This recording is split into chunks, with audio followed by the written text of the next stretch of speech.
Selamat datang kembali di channel Zona Visual yang selalu hadir menghibur kalian semua lewat film atau serial yang akan saya ceritakan. Sebagai bentuk dukungan dari kalian, tak ada salahnya untuk klik tombol subscribe dan like video ini sebagai apresiasi dari kalian. Seperti biasa, kali ini saya bakalan mengangkat sebuah cerita atau serial yang berjudul The Last Kingdom. Namun bagi teman-teman yang belum ngikutin cerita ini dari awal, alangkah baiknya untuk nyimak terlebih dahulu episode sebelumnya. Jika sudah, mari kita masuk ke cerita.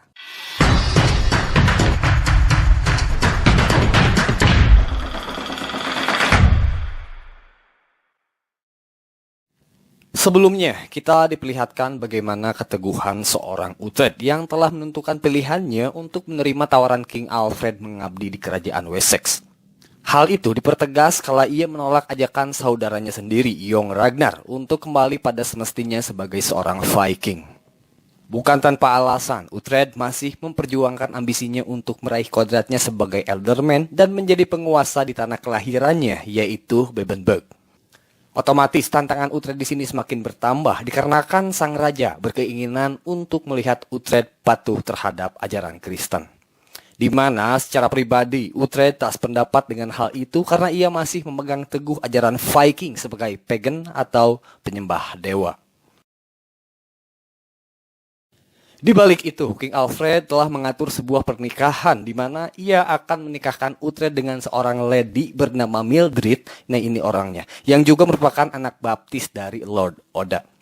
Bagi yang belum tahu, Lord Oda ini adalah ayah dari Yong Oda yang berperan sebagai jenderal sekaligus penasehat kerajaan yang paling dipercayai oleh sang raja. Nah, pagi itu sang mempelai wanita mulai menampakkan diri meskipun masih menutup wajahnya.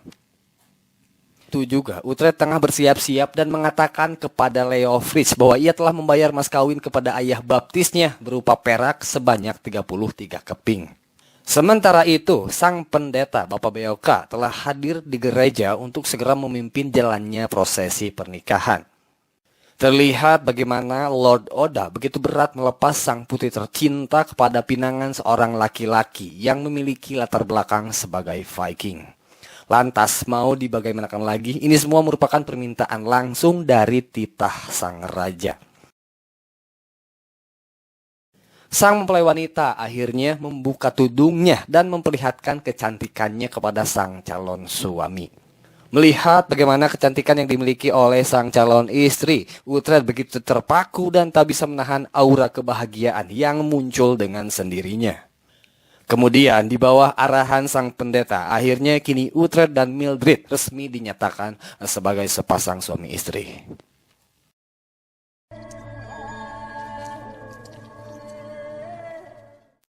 Dalam menjalani pernikahan yang terbilang sangat sederhana, pasangan baru tersebut dikawal oleh Leofric bertolak menuju sebuah pemukiman yang dipersiapkan khusus sebagai persembahan untuk mereka.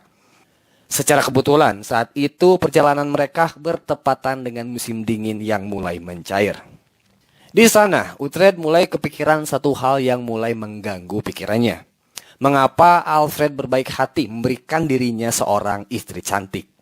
Ternyata ada maksud di balik itu. Mendiang ayah kandung Mildred rupanya memiliki semacam hutang yang harus dibayarkan secara rutin kepada gereja.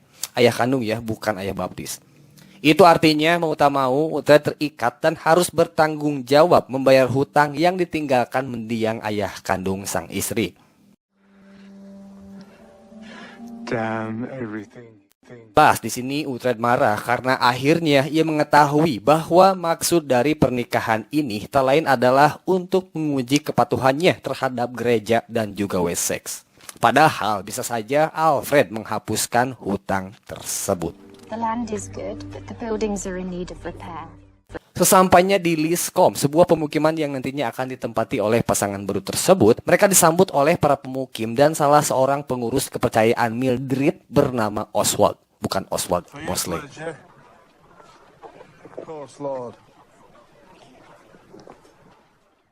Meski sudah diyakinkan oleh Mildred bahwa pria besar itu dapat dipercaya, Uhtred beranggapan orang itu patut dicurigai atau bahkan mungkin merupakan mata-matanya King Alfred. Hal itu diungkapkan oleh Uhtred kepada Mildred ketika mereka telah memasuki rumah dan beristirahat. Di situ juga Uhtred mengetahui bahwasannya mas kawin yang telah ia persembahkan untuk sang istri telah dicoceng terlebih dahulu oleh kakaknya Mildred, yaitu Yong Oda. Pada akhirnya, setelah gonjang-ganjing dan segala problematikanya, baik Uhtred maupun Mildred perlahan-lahan saling menerima satu sama lain dan mulai mengarahkan hubungan mereka ke arah yang lebih intim. Don't want to eat alone. There must be a reason.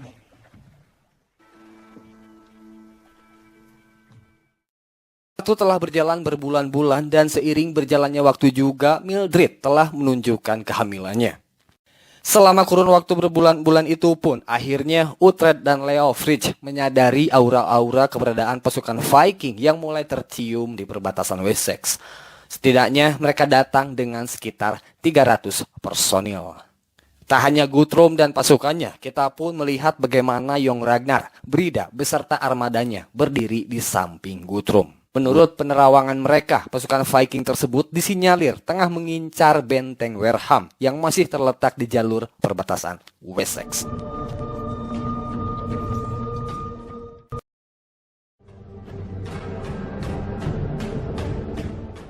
Lantas Uhtred bergegas memasuki istana untuk melaporkan segala perkembangan yang ia dapatkan. Dalam hal ini, Uhtred khawatir apabila kedatangan bangsa Viking ke benteng Warham merupakan detik awal dari kedatangan pasukan Viking yang lebih besar. Bahkan tak menutup kemungkinan bisa sampai 3.000 personil.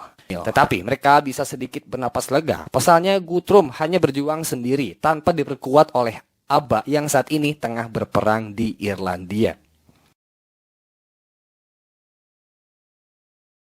Alfred kemudian memutuskan untuk menggerakkan pasukan setidaknya untuk mencegah pasukan Viking merebut benteng Warham. Dan tak lupa, di sana Uhtred sempat menagih beberapa keping perak kepada Yong Oda yang seharusnya diserahkan sepenuhnya terhadap Mildred. Speak out. I paid 33 pieces of silver she received. You should know that Mildred is a joy.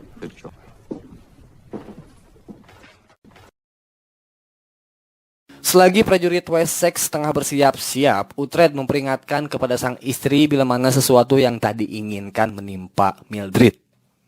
Ia berpesan agar Mildred mencari perlindungan ke arah bukit atau hutan alih-alih berlindung di dalam gereja.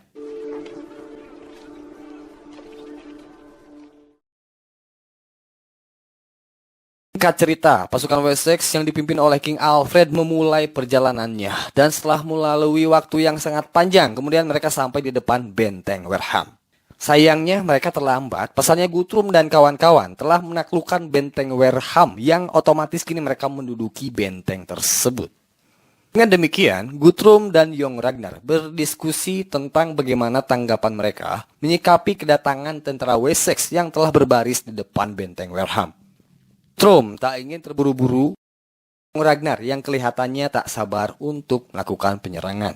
Di sini, Guthrum lebih mempersoalkan bagaimana sisa stok pangan yang mereka miliki karena hal itu jelas sangat diperhatikan oleh King Alfred.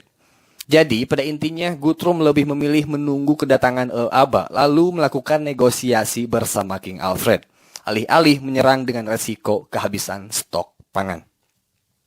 Until Abba returns, we have to make.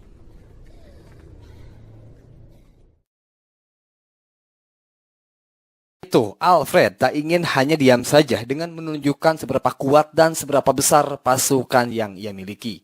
Alfred dengan suara pelannya diteruskan oleh teriakan seorang Leofric menyemangati tentara Wessex yang telah jauh-jauh meninggalkan rumah mereka. Selama gemuruh dan semangat yang telah berkobar-kobar menyeringai di tanah Warham, kita melihat beberapa utusan Viking termasuk Guthrum sendiri maju ke tengah-tengah dengan maksud bernegosiasi. It looks strong enough, Lord. And if we attacked? You'd be lucky to see the inside, Lord. Pada pembicaraan tersebut, Guthrum mengusulkan genjatan senjata dalam kurun waktu beberapa bulan ke depan. Jika ini tak terlaksana dan Alfred memilih untuk mengepung, ia mengancam akan mengepung balik dengan mengirim pasukan dengan jumlah 200 kapal yang saat ini masih berlayar menuju Wessex. Di sisi lain, Alfred tak bisa begitu saja menuruti pihak Guthrum. Karena ia tahu Guthrum akan bertahan dengan stok makanan yang dapat memenuhi kebutuhannya hanya untuk 1 bulan saja. Sehingga ia mendesak dan memberikan waktu kepada Guthrum untuk meninggalkan Wessex sampai 1 bulan ke depan. Demi menciptakan kepercayaan dari masing-masing kubu, kedua pihak setuju untuk saling menukarkan sandera masing-masing 10 orang. Do not value priests. You might. Di sana, King Alfred mengutus orang pendeta dan Uhtred beserta 8 prajurit Wessex lainnya. Nah, hal tersebut bukan semata-mata tanpa tujuan, karena ternyata Alfred memiliki maksud tersendiri. Untuk yang pertama, tujuan Alfred mengirim 1 orang pendeta, tapi bukan Bapak Beoka, adalah untuk menggiring atau mempengaruhi seorang Guthrum yang diketahui memiliki ketertarikan dengan ajaran Kristen.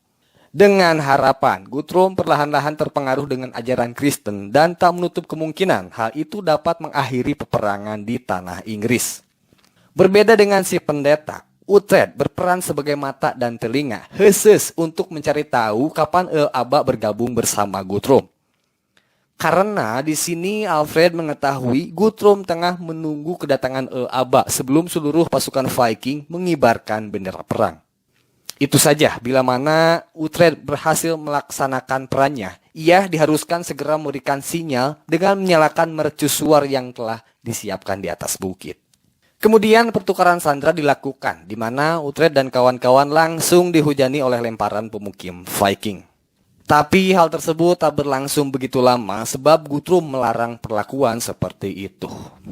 Setelah dilempari, akhirnya Uhtred bisa melepas rindunya kepada saudara satu-satunya yakni Yong Ragnar dan juga Brida. Dari kacamata seorang Yong Ragnar, ia tak melihat Uhtred datang sebagai musuh dan bahkan memperlakukannya seperti kepada seorang saudara. Malamnya, Yong Ragnar mengajak Uhtred mabuk-mabuk untuk merefresh memori bagaimana rasanya menjadi seorang Viking. Tak bisa menyembunyikan kebahagiaannya, terbukti dikala ia berucap tak pernah merasakan kebahagiaan seperti ini. Di sana pun Yong Ragnar mencoba terbuka dan meminta izin kepada Uhtred bahwa saat ini ia tengah menjalin hubungan asmara dengan Brida. Di luar pembahasan ini, kita diberitahu bahwasanya Mildred tengah berjuang untuk melahirkan anak kandungnya hasil hubungannya bersama Uhtred. Sang putra akhirnya lahir dalam kondisi selamat dan dengan begitu Mildred semakin tak sabar untuk menunggu bagaimana ekspresi Uhtred ketika melihat rupa anak mereka. Singkat saja dengan kelahiran Mildred, kita kembali berfokus di dalam benteng di mana Guthrum tengah serius mengikuti bimbingan yang diajarkan oleh sang pendeta. Menurut sang pendeta, tinggal menunggu waktu saja sampai Guthrum berkenan patuh dalam ajaran Kristen dan beriman di jalan Tuhan. Beberapa waktu dari sana, akhirnya informasi yang ditunggu-tunggu oleh Uhtred tiba yang kala itu dikirim oleh utusan langsung Eoba. Saya laporkan kepada Guthrum bahwasannya Eoba dan armadanya telah kembali dari Irlandia dan saat ini baru saja menepi di pantai yang terletak di sebelah utara tempat ini. Sehubungan dengan datangnya informasi tersebut, itu berarti keberlangsungan hidup para sandera prajurit Wessex berakhir di saat itu juga. Termasuk Uhtred dan juga sang pendeta. Karena di sini Uhtred belum mengetahui informasi tersebut, ia menyelinap dan memastikan berita ini dari mulut sang pendeta. Lalu setelah memastikan kabar ini, Uhtred kemudian segera bergegas untuk melarikan diri.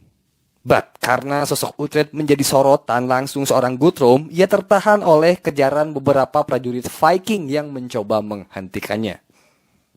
Nasib seorang Uhtred sudah berada di ujung tanduk. Beruntung Yong Ragnar dan Brida memasang badan untuk menyelamatkan saudaranya tersebut.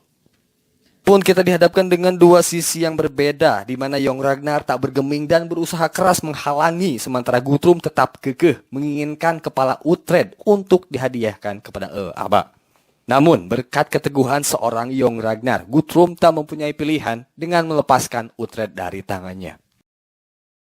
Setelah nyaris kehilangan nyawanya, Uhtred kemudian berlari ke atas bukit untuk memberikan sinyal sesuai dengan apa yang telah diinstruksikan. Dari sana terlihat bagaimana kapal-kapal armada perang Eoba yang baru saja memasuki bibir pantai. Oke, sekian dulu untuk episode ini dan bagaimana cerita ini berlanjut. Sebentar lagi kita akan dihadapkan dengan peperangan yang lengkapnya kalian bisa saksikan di episode selanjutnya.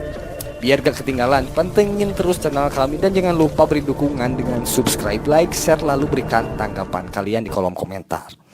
Terima kasih.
Terima kasih telah menonton sampai selesai. Kita ketemu lagi episode selanjutnya. Maaf salah kata. Terakhir saya ucapkan assalamualaikum warahmatullahi wabarakatuh.